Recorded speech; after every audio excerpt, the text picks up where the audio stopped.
Well, hello everyone. How are you doing? The button says that we are live, and it looks like we are. So, good evening. A little bit different than the thing that most people are watching on television. So, welcome. Glad to see you all. Hope you have something warm to drink or other libation. So, let me get myself out of my own head here. So, what's going on, folks? Let's see how many of us are all here. Hey, 31, the closest people around. Hello, Milky Way. Thank you to all the moderators tonight. Gary, good to see you. Brandon, Mary's, Brandy, how you doing? Ronnie, 1 a.m. too. Hello, hello, hello. Well, good to see that there are people that are looking for alternative stimulation other than what the machine is putting out. Sarah K, good to see you. Sophia, good to see you. Deborah, good to see you.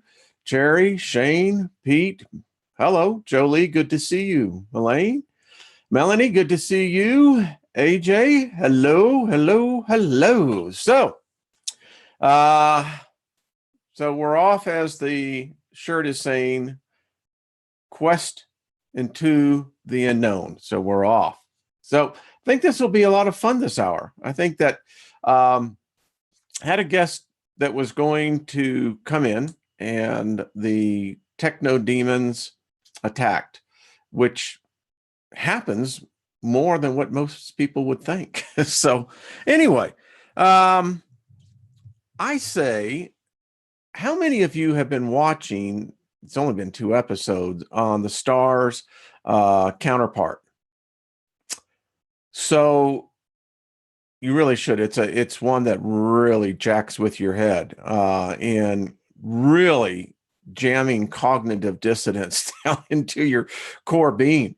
So now they're finally getting to what's really going on here.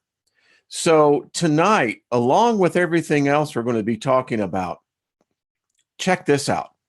So the whole basis is that apparently 30 years ago or some time ago, in the recent modern past, our reality split.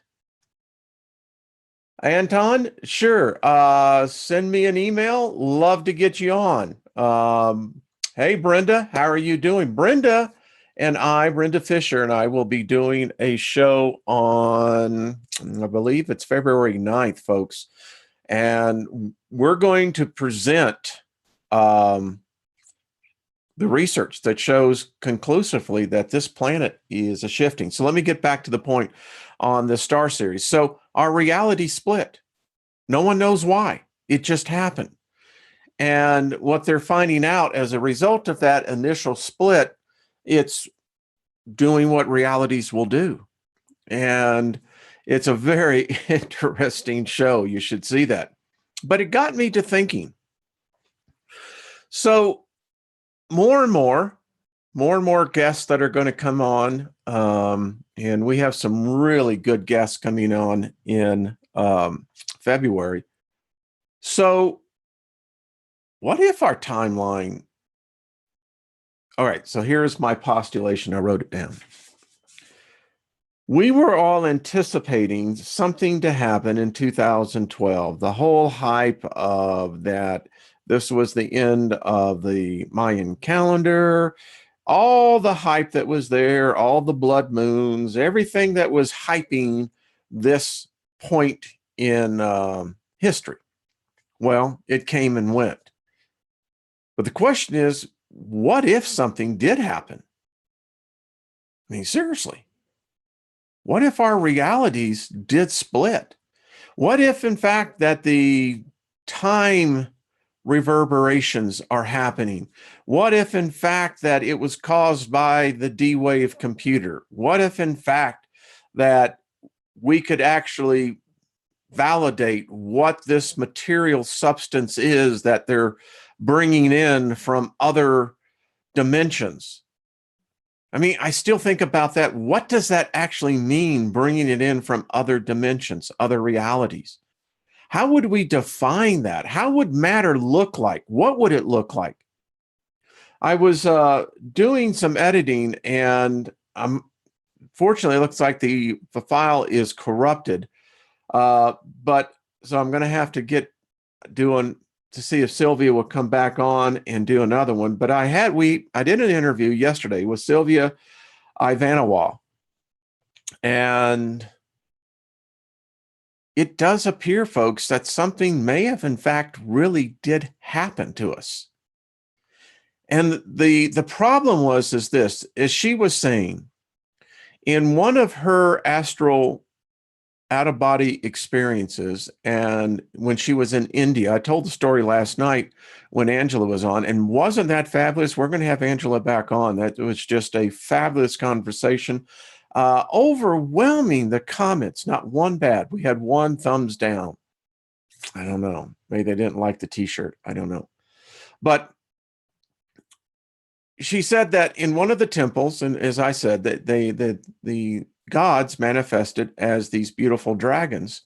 And they said that they could not answer her questions because she was incapable of understanding the answer that they would give.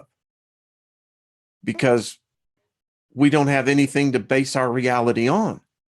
And it's compounding. And we're going to get into what they discovered on Google Earth, an 8.5 mile so-called pyramid.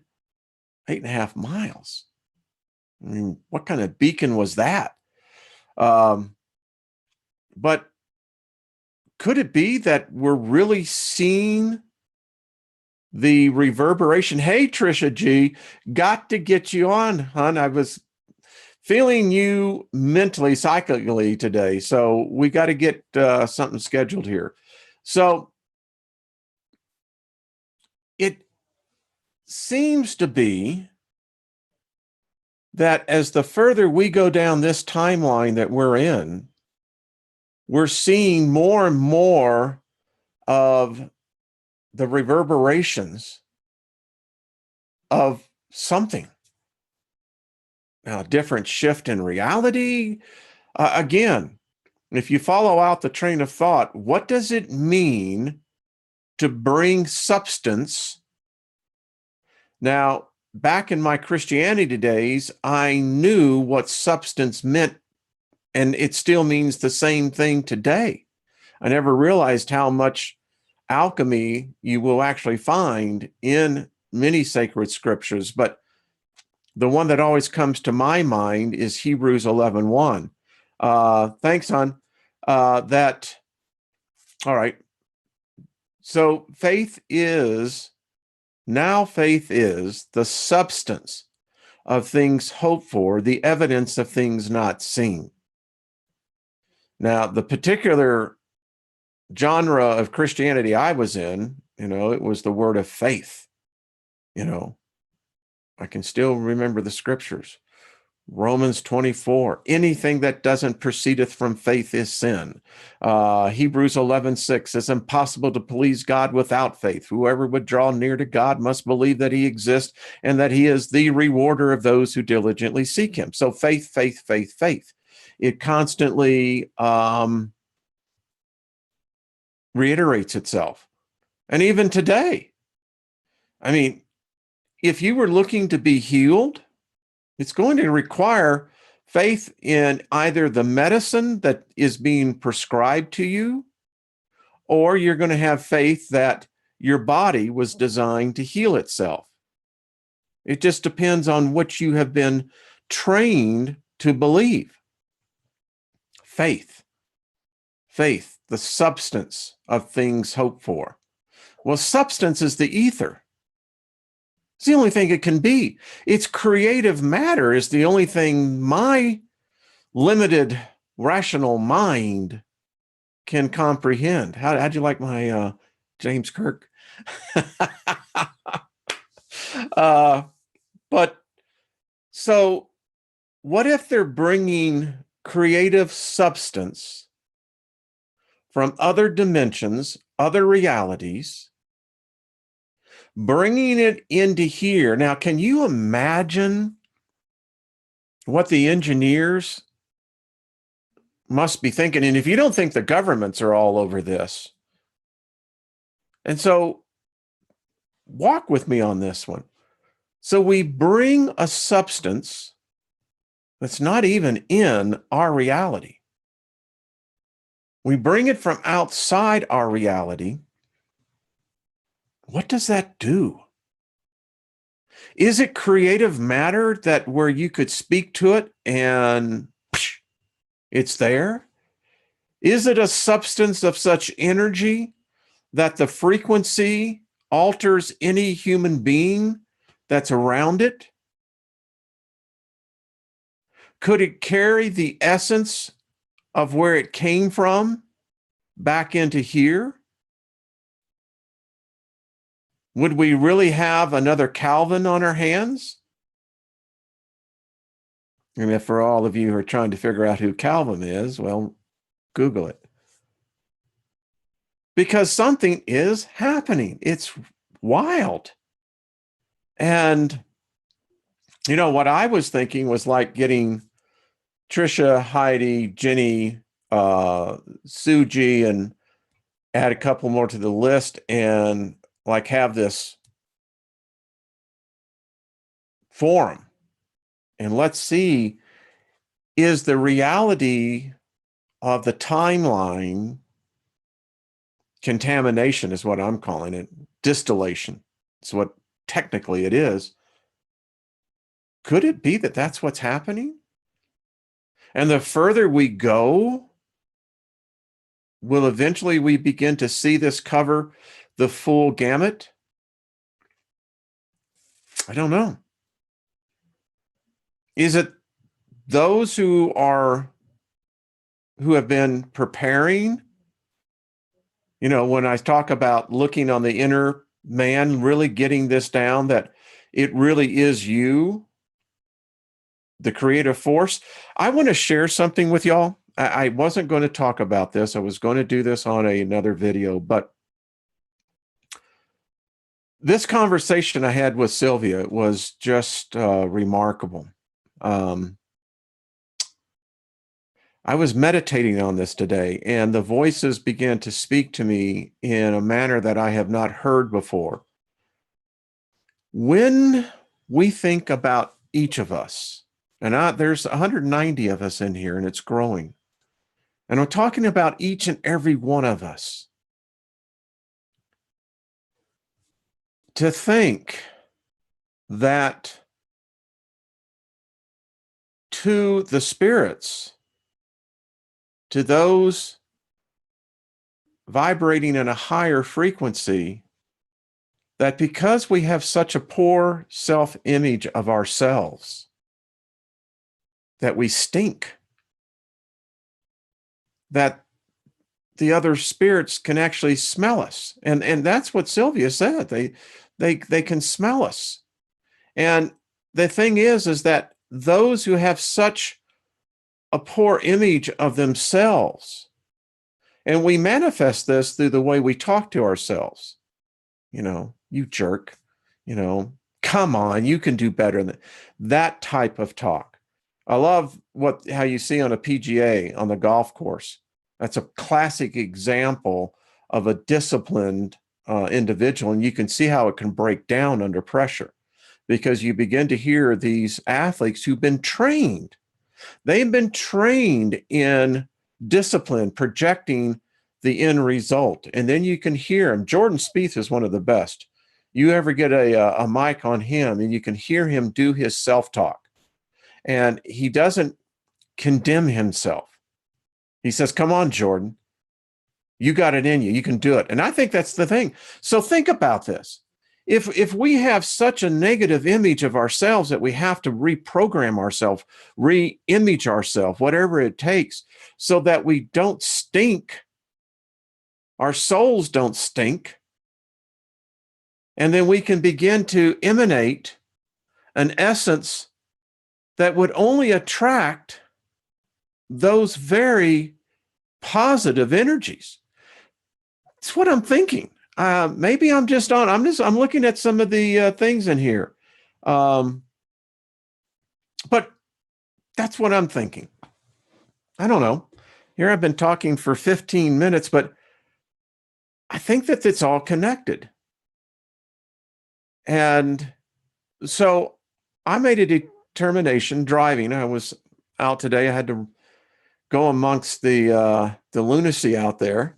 By the way, lunar eclipse tomorrow morning.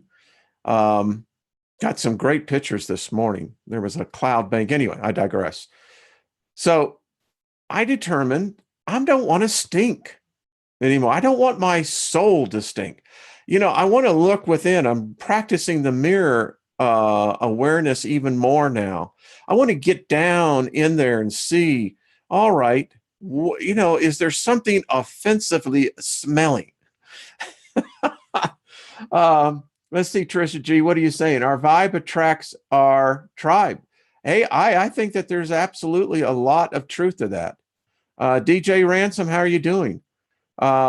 It does. I think that you're right. I think it positive attracts both sides.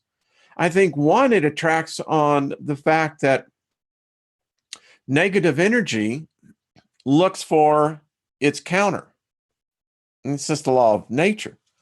We're going to cover a story that where brainwaves, they're finding out that apparently we have the ability amongst ourselves to mentally, telepathy, begin to know who is going to be a good friend. Now, deception always works in there. But anyway, I mean, it's just crazy. I know it sounds crazy, but I look around me and I got to tell you what, some of the stuff we're going to see, we have gone to the twilight zone. So let's just take a little trip, if we could, to the star story that we were talking about. So here we go. This is out of the Express. Atlantis found 8.5-mile pyramid discovered at the bottom of the ocean. Now, this is on Google Earth. You can see the story yourself. But apparently, it's big. It's really big. And that's where they're imposing. Looks like a pyramid. I don't know. It's pretty blotched out, if you ask me. I don't know. Let's see if we can open this image in a new tab. Well, here you go. So what do you think? I don't know. I mean, if that's a UFO, that's a hell of a mothership, isn't it? I read in one of the comments that they were saying, well, now we know what sunk Atlantis. Maybe the campaign should have been, we make Atlantis great again. I don't know. That's an awful big object, whatever that is. And I'll get back over to the story. So, maybe it's a UFO, whatever it is, it's going to be the biggest the world has ever known. And it's right off Mexico near the ancient Mayan and Aztec pyramids. Now, I think I had said it was in the Atlantic, so I am in error. Guess that's still the Yucatan Peninsula. Yeah, all right. So there you go. Is the ancient past, because of now the vibration change, maybe the change of realities, maybe our realities have split, yeah, split off? I mean, I don't know. I have to think about that. I have to turn the gain down too. I'm telling you, this microphone hears when I change my mind. Okay, so moving right on along, brain zaps destructive urges. Well, this is just another retake on shock therapy. Maybe a little more humane. But we now know for a fact, listen, from what Rebecca Smith, and by the way, she has got her Facebook page up and going. The Patreon donation pages on there. Get it up and going. Let's see if we can help support people in the community. You know, we got enough resources that, you know, just amongst this group, we could do a lot of good for a lot of people. But anyway, the point is here, we're learning that they're jacking with us. They really are. And this story just simply brings this out even more. You know, as much as we know about our brain, we still don't understand our brain. Weird, isn't it? All right. Now, folks, I understand people have a fear of flying. I get that. I mean, I really do. Listen, I had to fly into West Virginia it's been a while ago, over almost a decade ago. Now, number one, anyone that's ever flown into Charleston, West Virginia knows what I'm talking about. You want to talk about testing your freaking nerves? You're going to find out real quick how well you do on fear of flying, because flying into that, what a crazy idea. You shave the top of a mountain off and you put a runway there, and you got these crosswinds.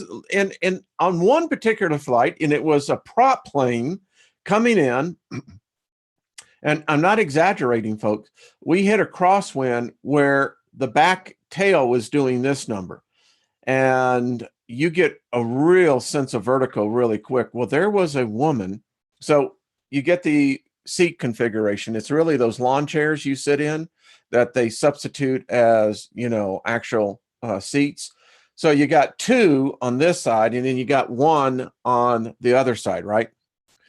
Well, this woman, she flipped out. I mean, she literally flipped out. And I granted, it got pretty spooky there for a little bit. Uh, you know, I just happened to dig that. I mean, you know, give me on a roller coaster. That's cool. But we had to get there and comfort her. I mean, you know, the flight attendant, and there was only one. She had her hands full. But getting back to this, so what reality have you generated for yourself where you're going to take a peacock as your comfort pet? Now, I don't get the whole idea of a comfort pet to begin with. I mean, I think you're just asking for problems, but be that as though it may, some airlines allow it. Well, I guess United figured this was going too far. And they did not allow it. And of course, the woman felt that she had been somehow dissed. And, you know, because this was her comfort pet. The thing I know about peacocks, and the ones that I've seen, those talons they have down there, they could do a number on you. And then put it in a confined cabin space with, I don't know, 100, 200 other passengers, let's say. So I'm trying to imagine this scenario. So here you go. Let's just say, for discussion purposes, right? Let's say United allowed this because this is the NBC mascot. And so there you have given it the center aisle seat. And here you come. You get here, and you got this bird taking up not just the seat, but the whole freaking row. What? I mean, I'm trying to think, what was this person thinking? I mean, this is the wildest thing I have ever seen. And I can't see what's going on in the comment room, but yeah, you know, you have to just step back sometimes and go, what? A peacock. Yeah, By the way, what's the worst thing you have found on a flight? I think the worst thing that I have found was, and I was not sitting back there, but they actually found a scorpion uh, literally crawling out of the overhead baggage bins. Needless to say, that was a little ruckus back there. All right, moving right on along. Now, here you go. This is from the Independent. Similarities in brain activity could be used to predict friendships. Results are evidence that people tend to befriend people who think in a similar way. Now, let me tell you how this works. And many of you are intuitives in here. In fact, all of us are. We're going to train each other. I like how Angela, listen, you got Trisha G, we've got Heidi, we're going to get Jenny Moonstem on here, Suji, we've got so many, even Jennifer Collins, so many intuitives. And if you have intuitive that skills, come on, love to interview you. So give you case in point today.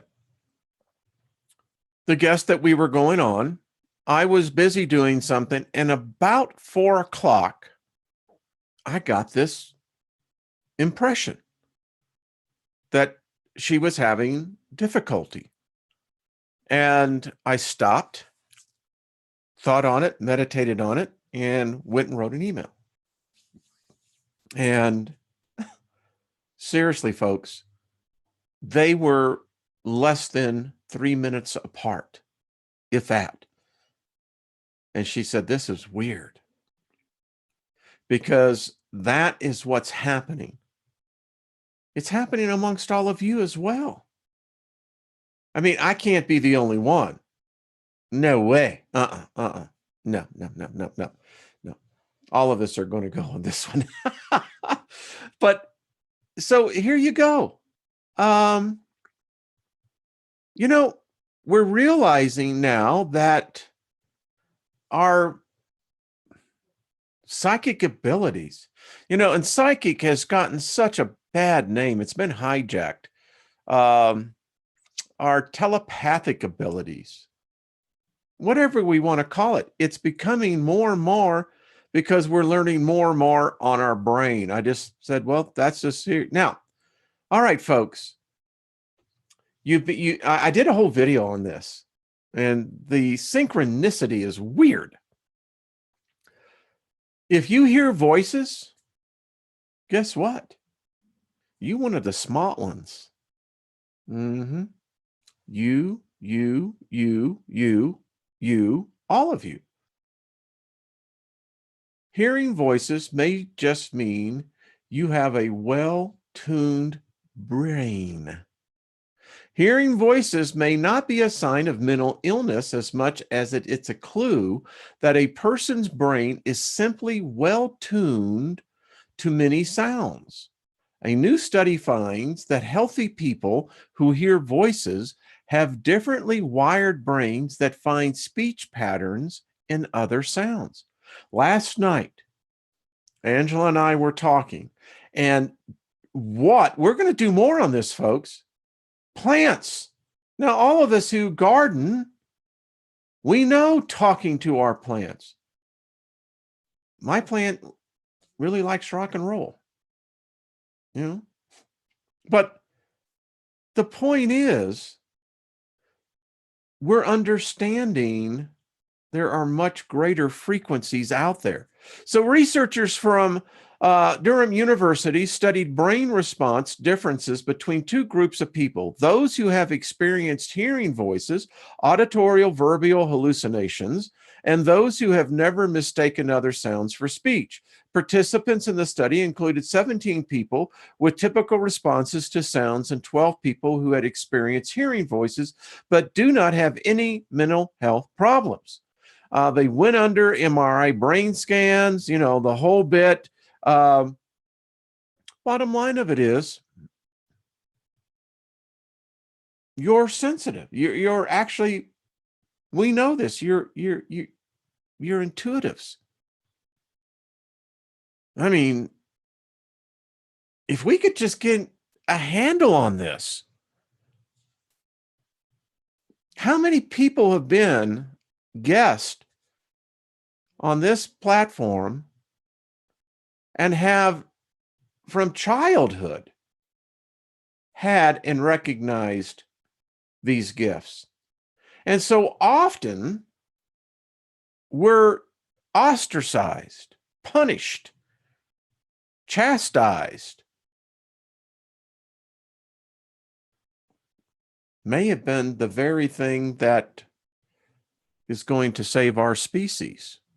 So here you go, folks. Take some solace in this. This is studyfinds.org. Good site to go to. Good commentary. Lots of different opinions, different studies. And this is what we need. We need that well-roundedness. We need that constant stimulation of something other than our own thoughts. All right. I found this story in the Daily Mail interesting. Mysterious orange cave crocodiles that live in complete darkness in Africa are mutating into a new species. So let's got a military helicopter, been around on quite a bit today. So let's just stop back and examine this. When I read mutating into a new species, you know what this does? This affirms for me that if we can watch the mutation, the evolution of a new species emerge within our lifetimes, so let's say 100 years, why wouldn't that be the same for us? I mean, something is definitely going on, as you can see. Now, obviously, it's the environment. They talk about that, but it's the whole point.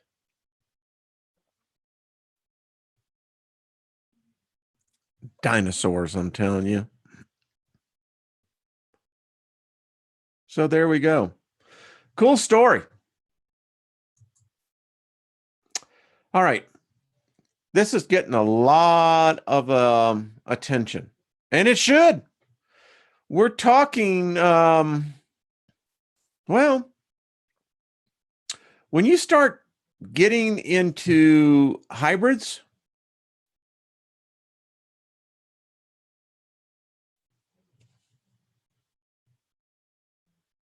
what do you say?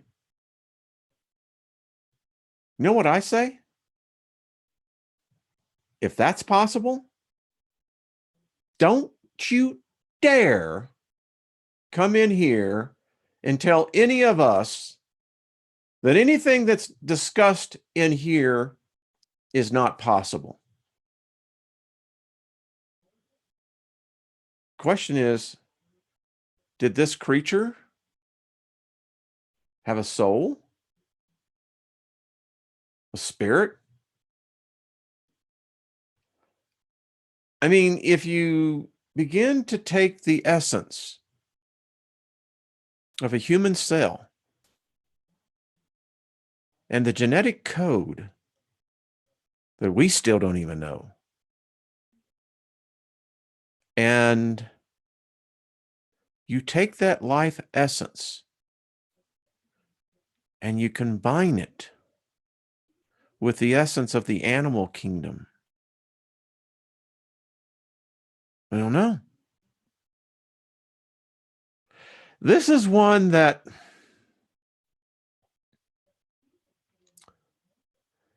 now, folks, who knows? If this was done in the 20s,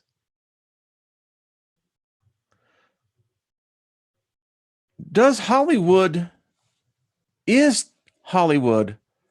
an oracle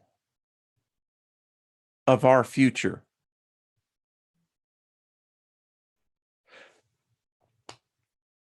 Because they certainly seem to have this uncanny ability to produce movies that we later find had at least a good footing to it, right? Enough to build a pretty good foundation on. I don't know. I can only imagine what y'all must be talking about in the chat room there. Anyway, all right. This is the Daily Wire. This is why I don't like religion. Now, this was an opinion, an editorial. Dear churches, if you aren't making people feel judged, you aren't doing your job.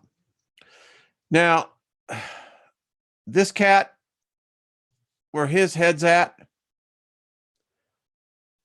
I don't want to be there. I mean, wow. So the bottom line to this story is this. If you're not sitting in that pew, I think in many churches today, it's theater seating, then making you feel condemned, guilty, dirty, unclean, unworthy, unqualified, undignified, unsanctified, then your pastor's not doing a good job.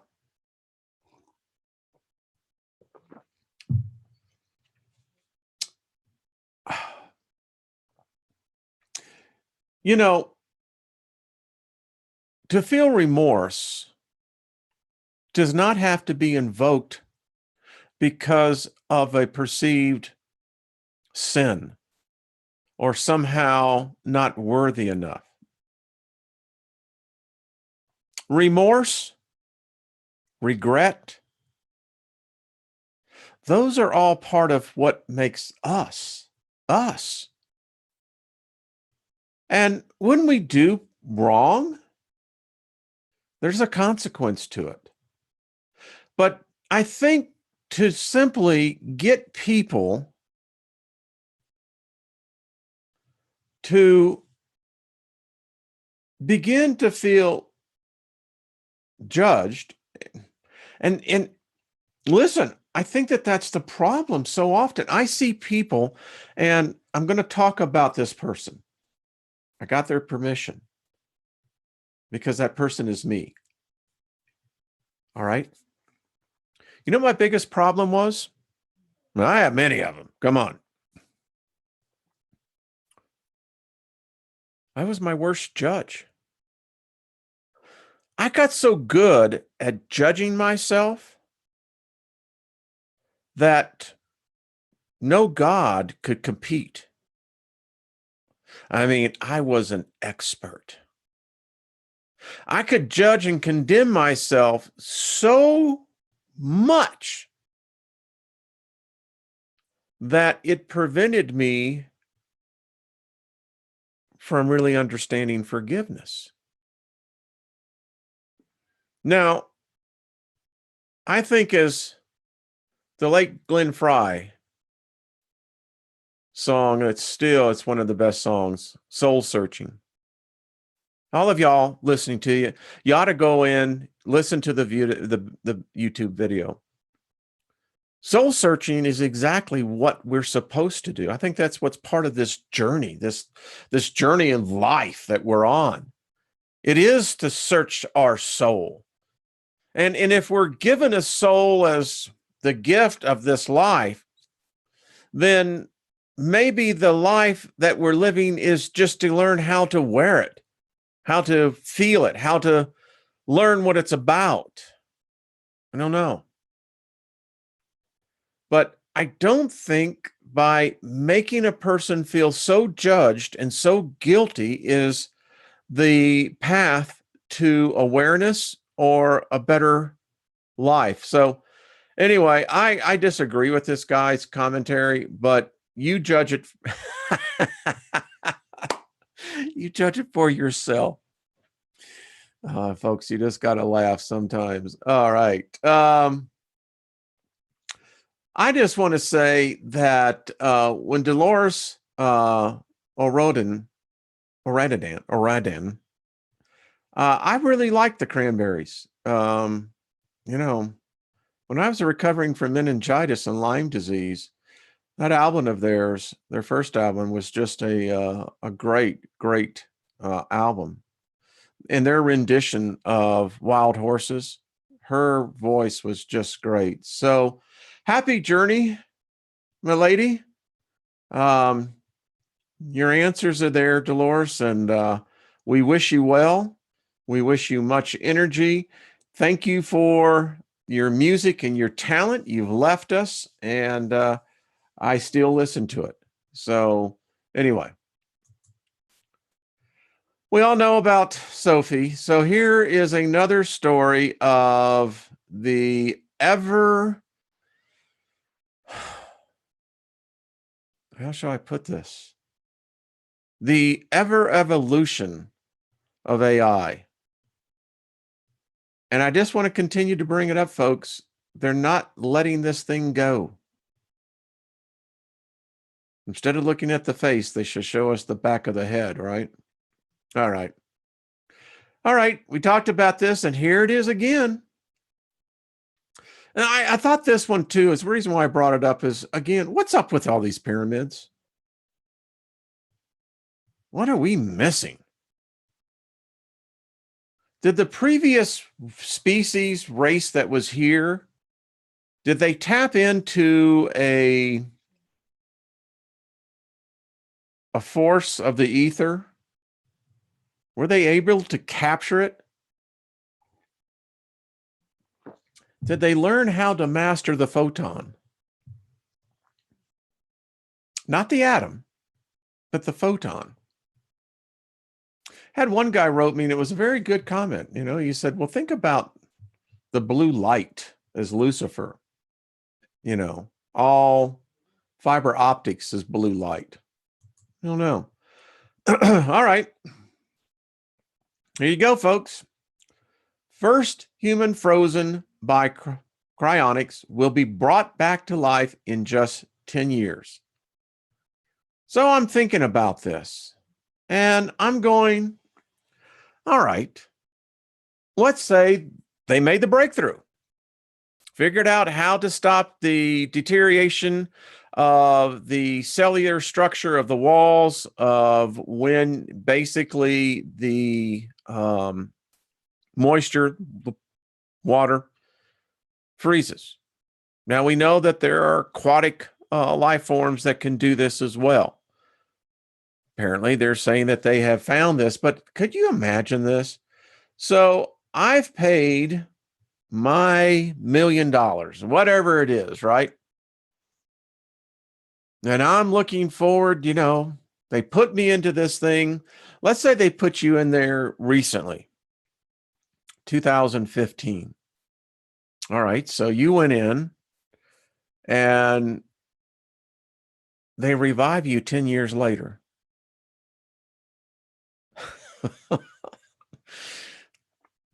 I don't know. I want my money back because I don't think it's going to be all that different in 10 years.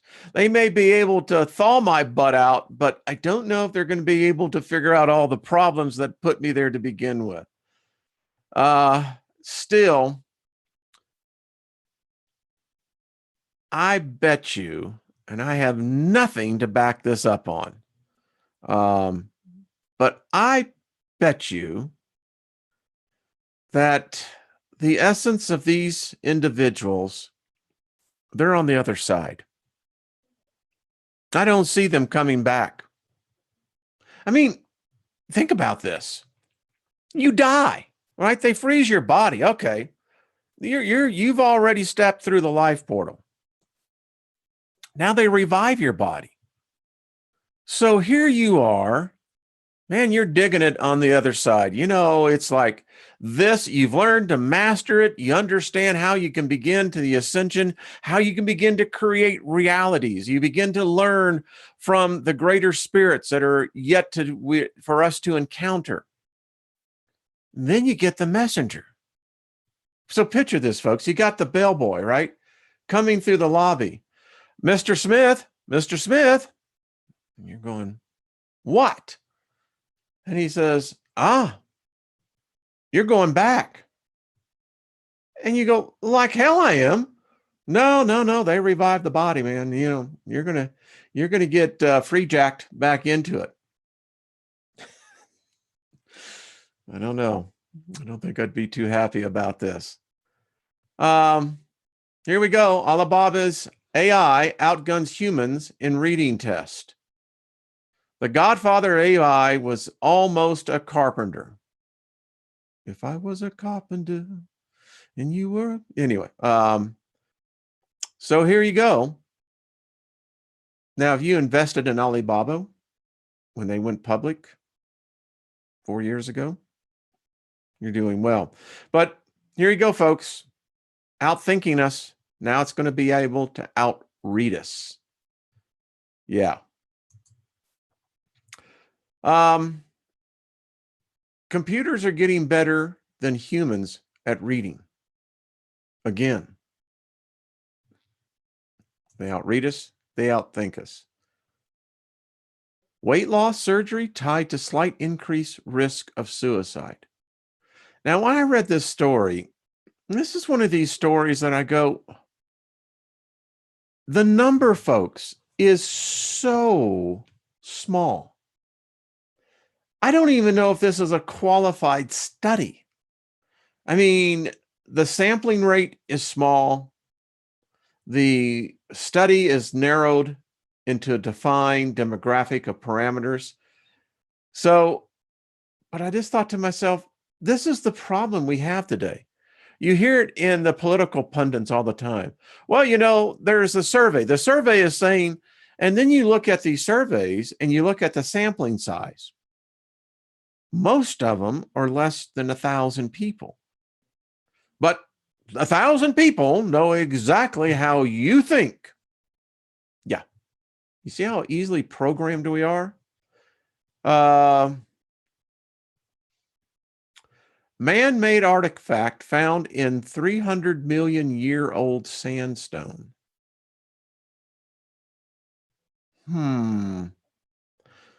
There's a mystery down there in Texas. What appears to be evidence of a man-made artifact that were embedded in sandstone reported to be 300 million years old. The curator, Joe Taylor, recently molded a series of depressions left by 4 strange objects that left behind impressions in hard Pennsylvania sandstone, a layer of strata said to be 300 million years old. The appearance of the objects is similar to modern plumbing valves, complete with hexed head nuts. The site of the discovery is within the tri-state area of Oklahoma, Kansas, and Missouri.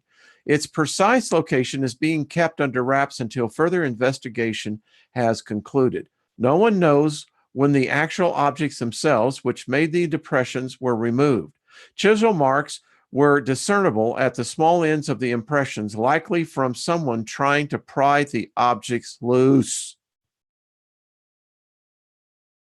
There you go, folks. Let's take a look at this. Look at that. Now, this is like what? The third story? What's happening here?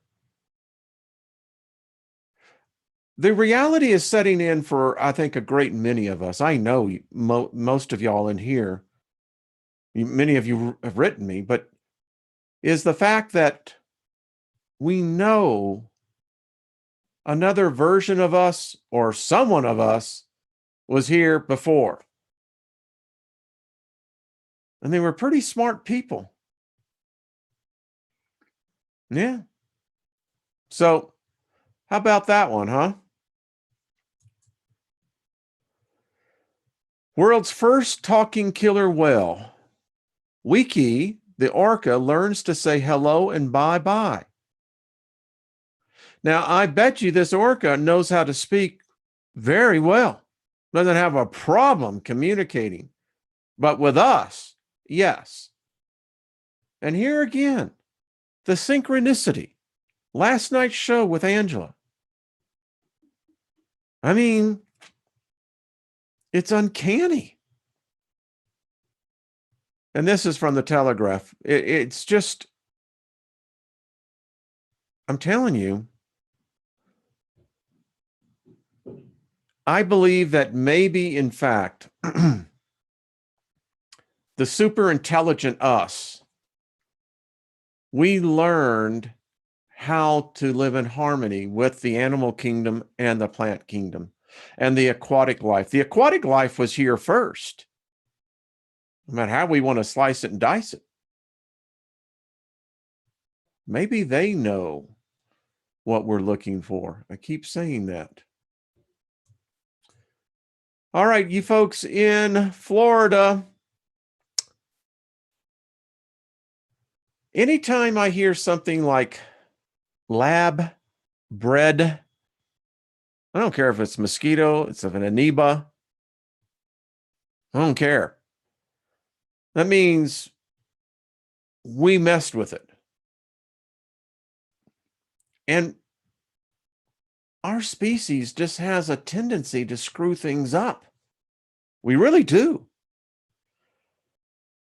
So anyway, folks down there in the Miami, Jenny, Moonstone, watch yourself, girl. Those mosquitoes down there are getting apparently pretty weird. I had to get this one. So $35 a mile. Yeah. I don't know about you, but that's an expensive cab ride, right? And as we finally wrap up tonight, all right.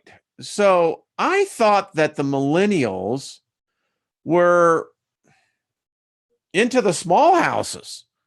I thought they were like really into this smaller, more compact.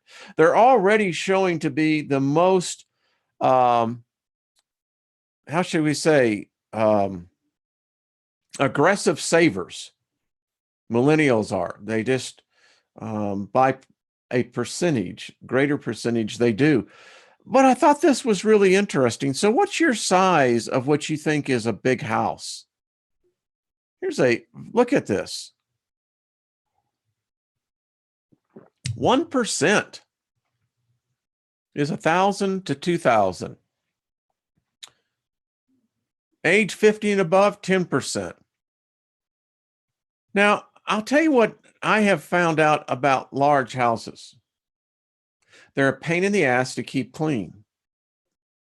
I mean, yeah, you got plenty of space, but it's a lot of upkeep. And look at this. So here we go. 2 to 4,000. But by the majority, 5 to 7,500 square feet. 2,000 or more. Ay, ay, ay. All right, last one. Here you go, folks. Check it out. You knew it was going to happen. And I have to say, California, they're creative. So they're figuring this thing out. They're going, whoa, wait a minute. All these people are getting rich. By the way, the tax on pot in California is 30% and higher. But that's not stopping from billions of dollars being sold. So now California, the great capitalist, and I'm being kind, they are, said, well, hell, why should we let everyone else get in on this? I mean, yeah, we're getting the taxes, but what if we grew it, then sold it for the tax, and then we get the tax when they sell it back? What a deal. Oh, you know where that's already happening at? Toll roads. Yeah, but we won't talk about that. All right, so there you go. I hope you found this fun. Let me get out of here. So there we go. Everyone leave. No, there's still 205 people in there. I'm surprised. All right. So there you go. That was my state of reality for the night. I hope it was fun. But hey, let's see. Meditation Bridge by Samantha. Excellent. Excellent. Thank you, Mercury 7. Love to have her. California, my pot is free. Well, that is cool, Gary. There's nothing wrong with that. So thank you, Brian, for bringing up the Steiger perspective on Thursday nights. I've had a number of requests, and so I'm going to do this. I mean, I guess y'all really want to buy this. So I'm going to look into getting coffee mugs with the Steiger perspective on there. And then we're going to have to get some shirts done. So any graphic artist out there, you want your work seen, send me some ideas and we'll look into it. Well, thank you, Desert Rose. Very kind of you. Y'all are just a lot of fun. It's crazy though, isn't it?